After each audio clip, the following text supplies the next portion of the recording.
So I hope you really don't take this wrong, but I'm excited about so much to do with Triveda because I really wasn't looking for an opportunity.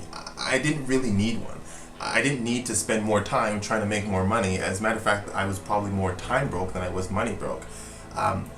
Getting around some of the people in Triveda, going down to visit Michael Ellison and talk with him about things that I thought were important to me, I realized that they didn't care so much about the finances, the money, and about all that part of the business. Obviously, business had to make sense, but they were all about the people. And more importantly, Michael Ellison was really about the mission and the purpose, which was to share wellness with others so that they would have their own wellness experience. So they could take that wellness experience and share it to the world.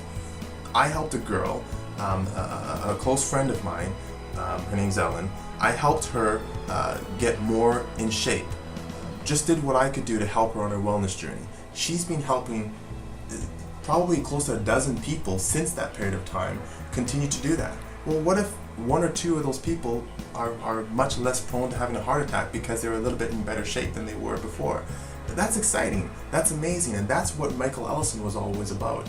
And what I see with Triveda is it's so incredibly important to have. I'm totally lost it right now. Sorry. Keep going. So it's what I realized with Michael Ellison and Triveda was that the emphasis was not on the wonderful opportunity, which I'd love to talk more about that because it's so different from every single other opportunity I've seen. Traditional businesses, direct businesses, it's so different. But what they were about was putting the person first, really making the person become more successful, whether it's within their wellness journey or whether it's within their wealth journey. What would happen if you really put them first? I'm saying everything you did was about what made their situation better, not with a side note about what you need for yourself, but really about them. What would happen if we lived that way, where we really put other people first? Well, I'm willing to bet that everything else will kind of get taken care of. And in every type of environment in our world, we hear things like the golden rule, or do unto others first. And the reality is imagine being around a group of people that really live that. Really, I mean, really. I mean, the co-founder of the company, Barry Borthistle, sitting down with me for 3 hours with no real financial benefit for sitting down with me, not knowing what's going to happen for 3 hours. And I know some people that make $40 an hour and they think that they're too uppity and too big to sit down and waste their time with someone. And I look at that and I'm saying, you know what? I could give parts of my life purpose to an organization that puts people first like that.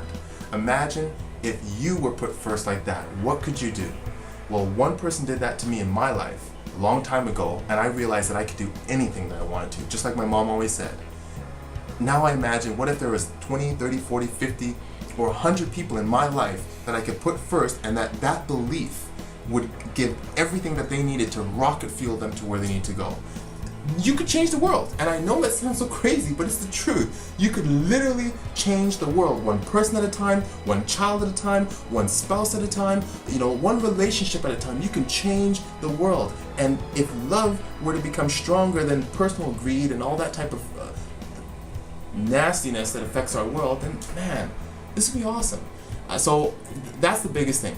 People first is not just a word. It's not something that we say because it's cool and that it'll make our organization bigger or better. People first is a way of living. It's a way of life.